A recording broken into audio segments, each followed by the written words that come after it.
I tried Nabox wallet app for 7 days. Here's the shocking truth. I tried the Nabox wallet app for 7 days, and I'll be honest, I didn't expect to be impressed. But what I discovered completely changed how I see cross-chain wallets. Most people think you need different apps for every blockchain, but Nabox proves that's no longer true. Right after installation, I noticed how fast and lightweight it was. Nabox is built for multi-chain management, supporting dozens of blockchains like Ethereum, Chain, Polygon, and even new ecosystems like Arbitrum and Avalanche. In just a few minutes, I was moving assets between networks with a few taps, no complicated bridges, no hidden fees. What really stood out was the built-in cross-chain swap feature. I tested it by swapping tokens from Chain to Polygon, and it completed faster than I expected. That's because Nabox uses neural network technology to make transactions flow smoothly between chains. Another feature I loved was the in-app DeFi dashboard. It shows staking options, yield farms, and liquidity pools from multiple networks all in one place.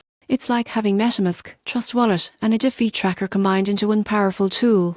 But of course, it's not perfect. During my week of testing, I noticed a few bugs when connecting to some newer dApps. Also, while it's easy to use, beginners might still feel overwhelmed by the number of supported chains and tokens. By the end of the week, my verdict was clear. Nabox isn't just another crypto wallet, it's a full multi-chain powerhouse designed for users who live across different blockchains. The shocking truth? Nabox quietly delivers the future of crypto management, fast, simple, and truly cross-chain. And once you get used to that freedom, it's hard to go back to a single network wallet again.